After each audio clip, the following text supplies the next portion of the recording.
Okay, let's see how well this works. We're in Isaiah chapter 2, moving into actually the second half, but I wanted to pick up, review a little bit. Chapter 1, of course, as we've talked about, Isaiah begins after his introduction with a scathing indictment against Israel for her rebellion against the Lord God. And as I was looking back over that chapter 1, as I was reviewing for this study, I noticed something that I hadn't really seen when I'd read verse 1 before. The vision concerning Judah and Jerusalem that Isaiah, son of Amos, saw during the reigns of Uzziah, Jotham, Ahaz, and Hezekiah, kings of Judah. And one of the things that we realize as we get into this, chapters 2, 3, 4, and 5, are actually one long prophetic message. And what struck me in that first verse is the vision Isaiah saw during the reigns of Uzziah, Jotham, Ahaz, and Hezekiah. And it struck me that that is very much an indication of something I mentioned last week, which is I believe that these opening chapters are written later in Isaiah's lifetime because they read more like a closing argument than an opening argument in a prophetic discourse. And that the reason I think that this opening discourse is spoken specifically to Judah and Jerusalem is because it's spoken at a time after the northern kingdom has been carried off into captivity. And I think that first verse in Isaiah really addresses that. The vision Isaiah saw during the reigns of these four kings of Judah. It's a vision that he saw that kind of ties all of the visions that he saw together in a single unit in these opening chapters. All that remains of what was once Israel is what's left in Judah and Jerusalem.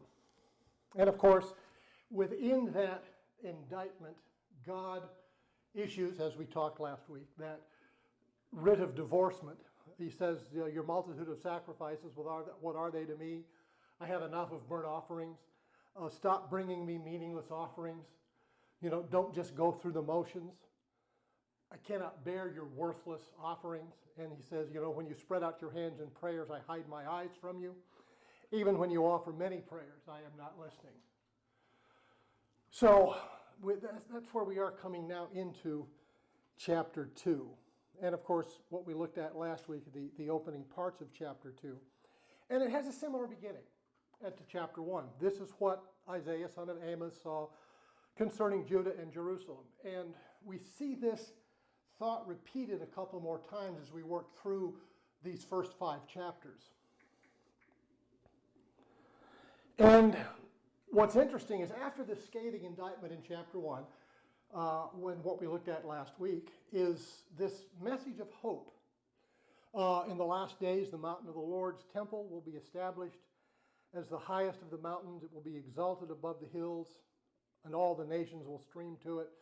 And he talks about a restoration of Israel and Jerusalem and Judea in the last days, the day of the Lord. And of course, this was understood by the people as a time when God would finally come and judge the nations and establish his kingdom, and Israel would be the center of the Lord's kingdom on earth.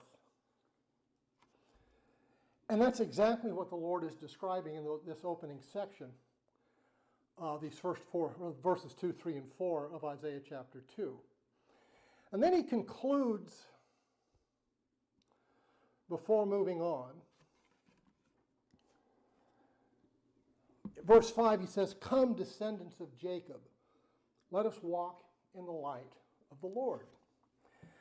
And I want to take time to look at that phrase, descendants of Jacob. Who are the descendants of Jacob? Well, remember, Jacob's name was changed by God to Israel. So the descendants of Jacob are the children of Israel. And one of the problems or one of the difficulties, I guess, I don't know if it's a problem so much, but one of the difficulties we see in the Old Testament is the word Israel can mean different things. You have to be very careful when you read Israel that you're getting it within the full context of what the writers of the Old Testament books were trying to communicate. Here are just a few.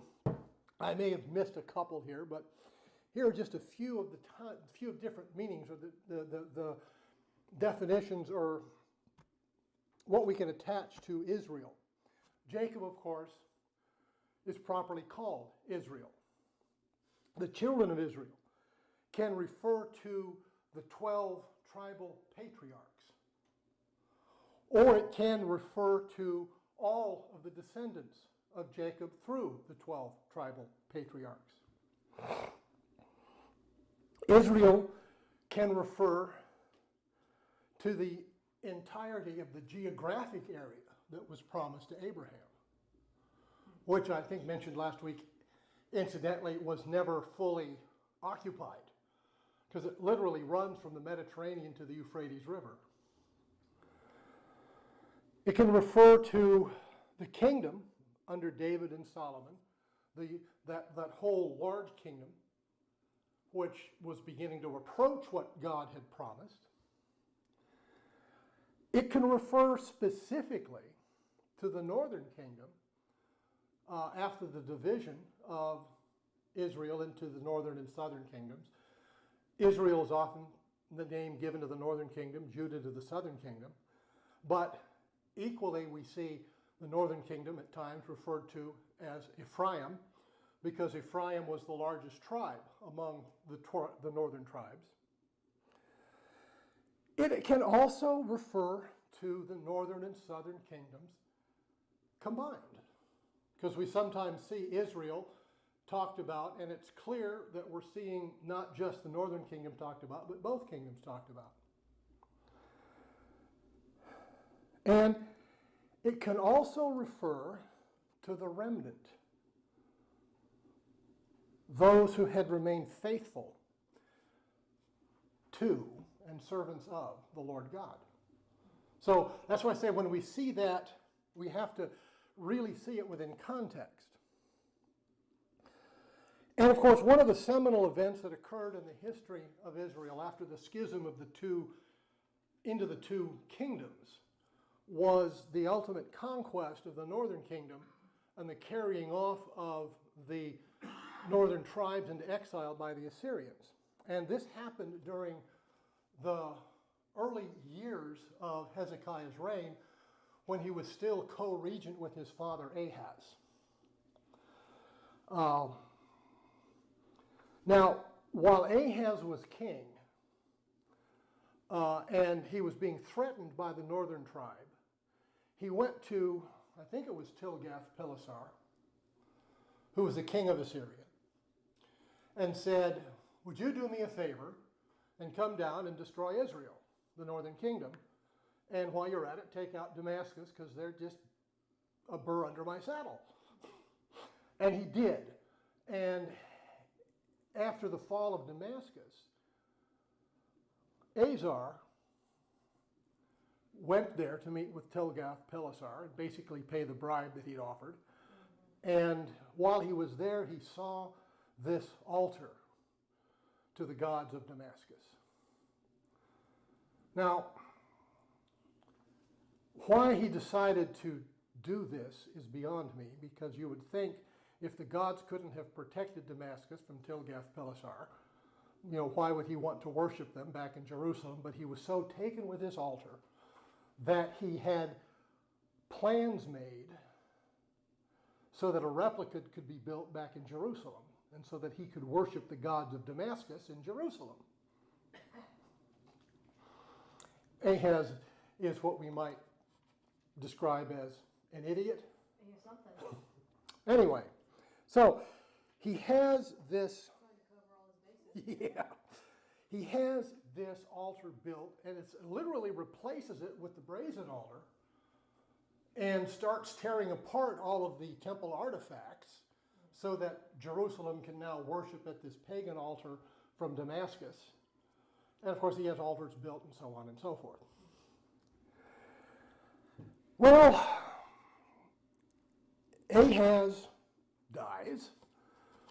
The co-regency with Hezekiah ends, and of course Hezekiah becomes one of the most righteous kings that Israel knew in this, or that Judah knew in this post-kingdom or the post-Solomon period. And he begins a program of reform and a program of restoration of the temple, because one of the things that had happened over the years is that they had been stripping the national treasury and the temple treasury to pay off the kingdoms around them so they wouldn't get invaded. And when the work is done and the temple has been restored, Hezekiah decides that they're going to celebrate the Passover. And this is at least probably the first time it's been celebrated since Ahaz became king. I'm not sure how long it's been, because the Jewish people over the years have had an on-again, off-again relationship, throughout this period from Moses forward. Sometimes they celebrated Passover and sometimes they didn't. Sometimes it'd be years between celebrating and not celebrating.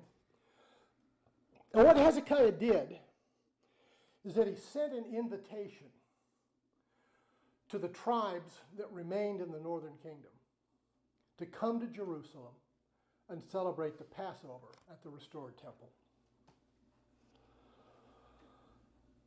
And many of those, remember, not all of the Hebrew people, the children of Israel, the Jewish people, whatever you want to call, used there, not all of them were carried off into captivity by the Assyrians. A significant number were left behind. And so, the so-called 10 lost tribes of Israel really never were lost. They were just kind of misplaced. Yeah, I was going to say misplaced. Yeah. Anyway, so he sends this letter. And of course, some of the residents in the northern kingdom scoff at the idea of going to Jerusalem. Some of them, however, respond. And of course, one of the other things that the Assyrians did when they took the Jews out of the northern kingdom is they resettled peoples from other lands that had been conquered into the areas where they had evacuated or had exiled the Jews.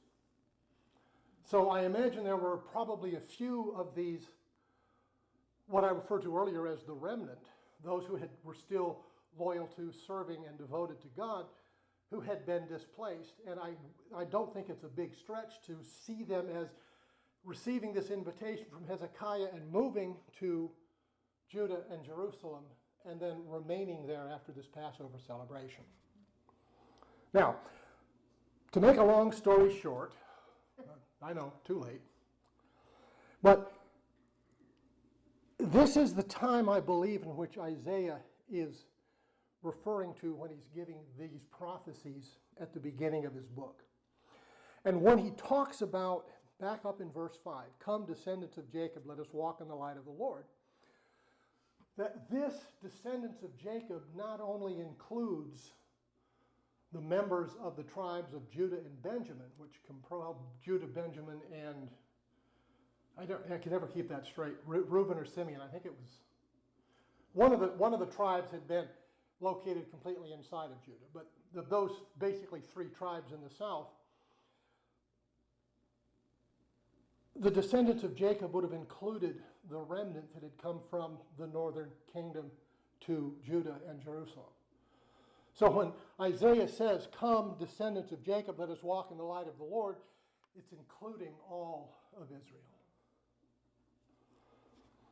And I think that's important because these prophecies are referring to that time of judgment against the children of Israel, but also the eventual restoration of Judah, Jerusalem, and indeed all of Israel. After that scathing indictment of chapter 1, the Lord sends the good news of restoration, the restoration of Israel, of Judah, of Jerusalem, the establishment of his temple. But of course, before you can have a restoration, you have to have a unrestoration. You know, before you can restore something, it kind of has to be destroyed. Yeah, that's a good word. So, the second part of the chapter is the bad news.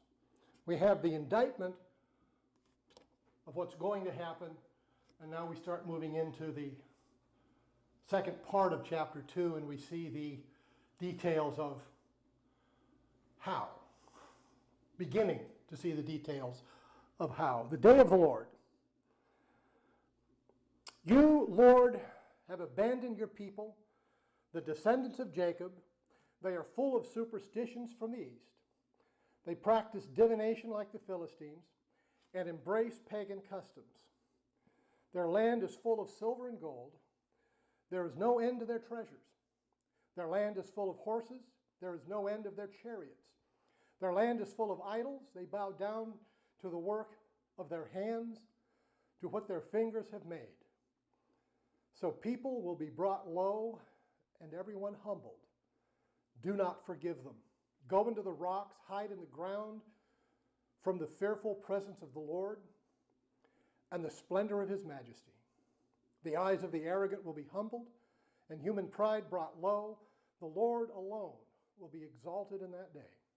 The Lord Almighty has a day in store for all the proud and lofty, for all that is exalted, and they will be humbled. For all the cedars of Lebanon, tall and lofty, all the oaks of Bashan, for all the towering mountains and the high hills, for every lofty tower and every fortified wall, for every trading ship and every stately vessel.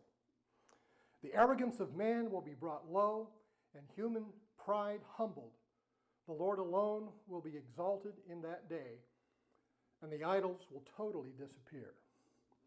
The people will flee to the caves in the rocks and to holes in the ground from the fearful presence of the Lord and the splendor of his majesty when he rises to shake the earth. In that day, people will throw away to the moles and bats their idols of silver and idols of gold, which they had made to worship. They will flee to caverns in the rocks and to the overhanging crags from the fearful presence of the Lord and the splendor of his majesty when he rises to shake the earth. Stop trusting in mere humans who have but breath in their nostrils. Why hold them in esteem? So, Isaiah begins this prophecy as a discourse to the Lord. He says, yes, Lord, or you, Lord, have abandoned your people, the descendants of Jacob. But then he goes on to describe what the people have become. And of course, he's not doing this to advise the Lord what the people have become. He's doing this so the people understand why the Lord is about to do what he is about to do. They are full of superstitions from the east. They practice divination like the Philistines and embrace pagan customs. The commission that had been given to Joshua, and I've mentioned this before, but the commission that had been given to Joshua and Israel was to go throughout the land once they crossed the Jordan River and to eradicate the Canaanites. And, you know, a lot of people see that as God not being nice. Who says God was nice? Exactly. I think C.S. Lewis in the Chronicles of Narnia several times makes the comment. Of course, Aslan is his Christ figure, but he makes the statement several times that Aslan is not a tame lion. God is not a tame God. And I think the reason that we see this command to eradicate the Canaanites is because as a culture, all of the different tribes and clans and kingdoms that made up the Canaanites had reached a point of being beyond redemption. Even the children. And I think when someone reaches a point in their life where they are beyond redemption, where there's no hope of them ever coming to a knowledge of God, a saving knowledge of Christ, that there's no point in them continuing. Just as in the life of a believer, when you've reached that point where you have done all that God has called you to do, there's nothing left for you to do in this life, that he calls you home. So, when Joshua was reaching his declining years, and remember, he was 40 years in the wilderness with Moses. He was probably on the order of 20, 25 years old when he left Egypt. And he's probably been battling the Canaanites for, what would you say, 20, 25 years? I mean, he's probably approaching 80, 90 years old when he says, I'm tired. And he's accomplished most of the work. And what he does is he leaves or transfers his commission to eradicate the Canaanites, gives that task that remains to the next generation and the individual tribes to complete the task themselves. And of course, they don't do it. Many of the Canaanites remained. Many of their altars and idols remained.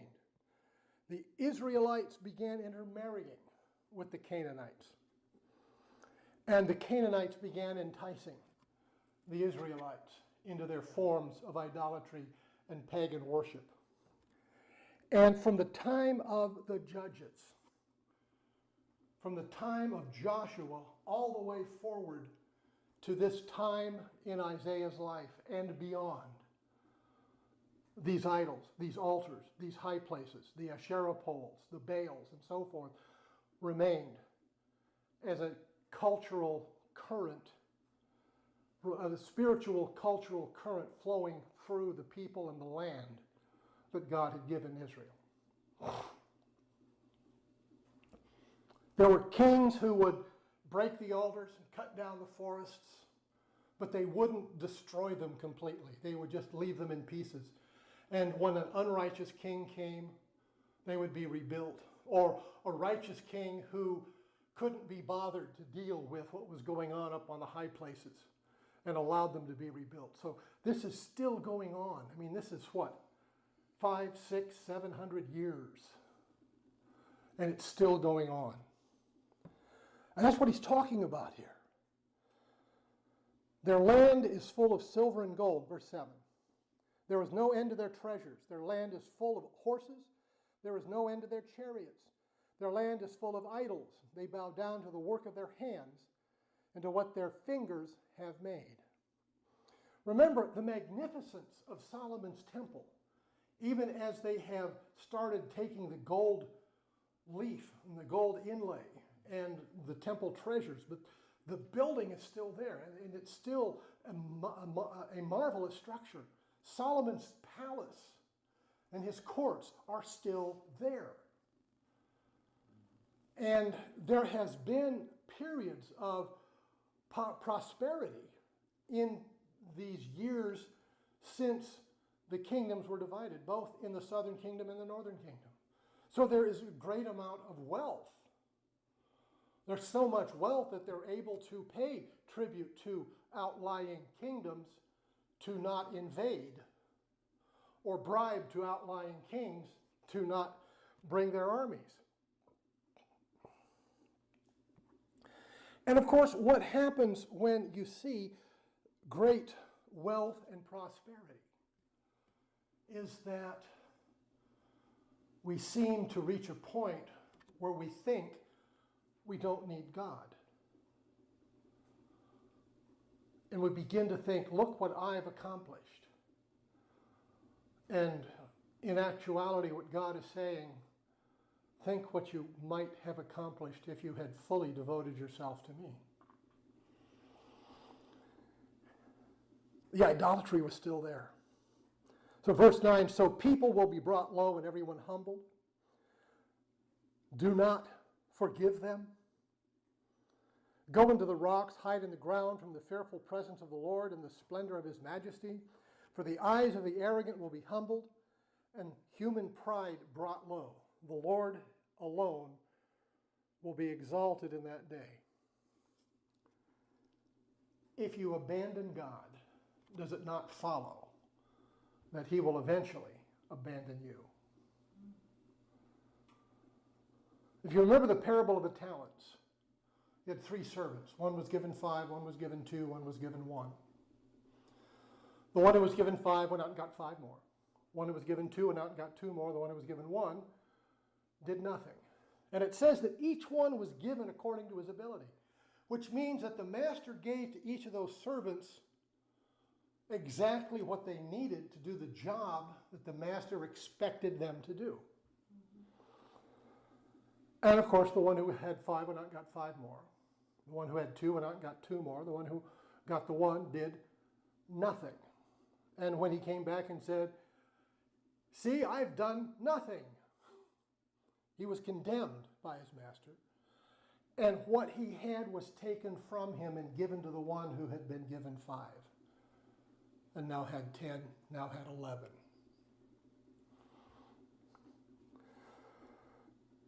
God had blessed the children of Israel with much.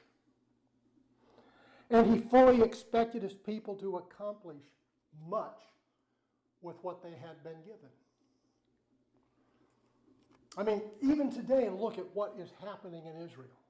I think I mentioned a few weeks back that a group of medical scientists, medical researchers in Israel have announced that they think, but that they will have a cure for cancer within the year. They're that certain. You know, look at the advances that we're seeing coming out of Israel. God is still blessing his people, the Jewish nation.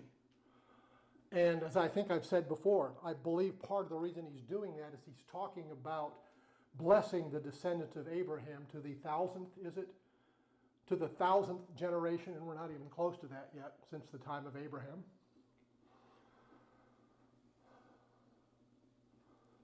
But the children of Israel in the Old Testament were expected to be the light of God into the world. Just as Jesus said, we are the light of the world. Just as Jesus said, we are the salt of the earth. We are the ones that are expected now to do much because God has given us much. Effectively, they did nothing, by and large. There was the remnant that were out trying to do right by God. But even today, I think, if we turn our backs on the work God has called us to do, and don't do it, and don't utilize what God has given us to do with as he directs, can we expect to prosper in ministry? Anyway, verse 12. The Lord Almighty has a day in store, the day of the Lord, the last days.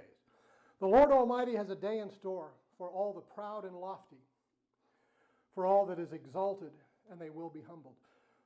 For all the cedars of Lebanon, tall and lofty, all the oaks of Bashan, all the towering mountains, all the high hills, every lofty tower, every fortified wall, for every trading ship and every stately vessel. In other words, everything that people, that mankind, take pride in. And these examples he's given are representative of our accomplishments, the great cities we've built, the great monuments we have erected, the great institutions we have created, from our governments to our universities to our cultural organizations, the commerce and economies that have been built to generate wealth so that we can do all of these things I've just mentioned.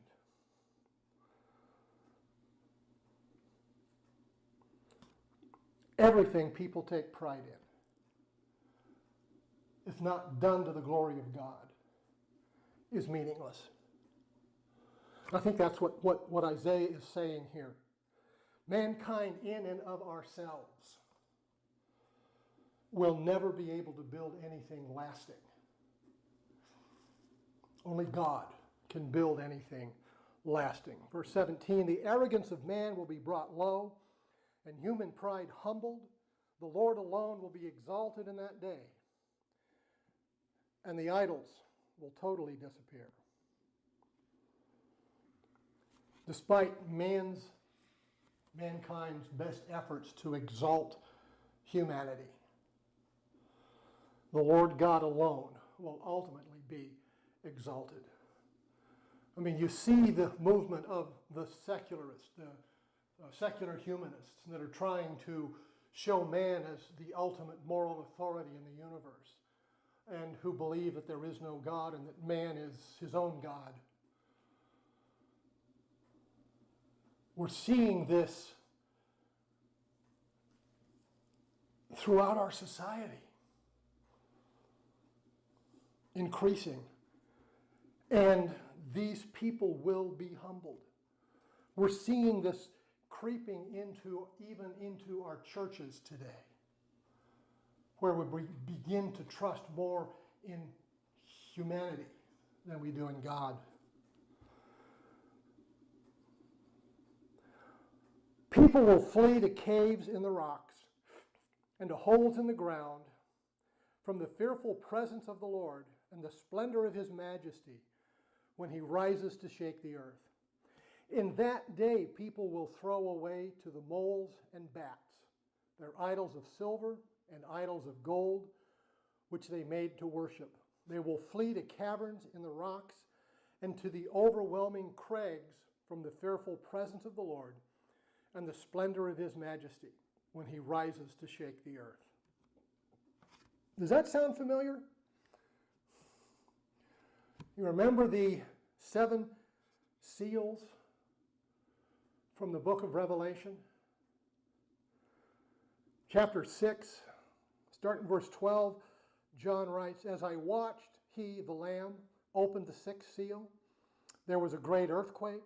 The sun turned black like sackcloth made of goat hair, and the whole moon turned blood red, and the stars fell to earth as figs drop from a fig tree when shaken by a strong wind. The heavens receded like a scroll being rolled up, and every mountain and island was removed from its place. Then the kings of the earth, the princes, the generals, the rich, the mighty, and everyone else, both slave and free, hid in caves among the rocks of the mountains. They called to the mountains and the rocks, 'Fall on us and hide us from the face of him who sits on the throne and from the wrath of the Lamb. For the great day of their wrath has come, and who can withstand it?'" I always found that ironic, that they realize God is bringing judgment, and yet, rather than turning to God for salvation, they seek shelter from his wrath. Isaiah concludes chapter 2. Stop trusting in mere humans who have but a breath in their nostrils. Why hold them in esteem?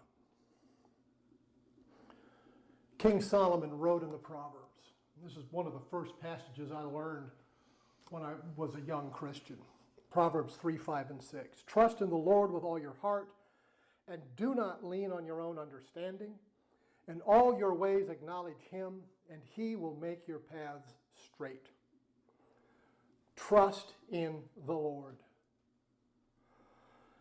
If you find yourself having strayed from the path God has set out before you, trust in the Lord and know that he will set you back on that right path.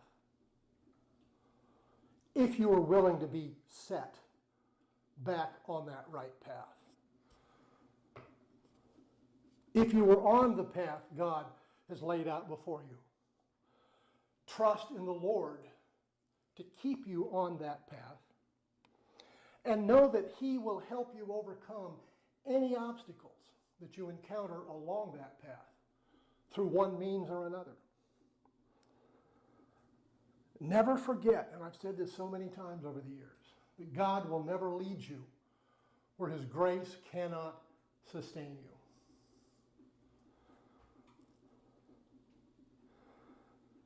Any questions? Then we'll move into chapter 3 next week. Thank you.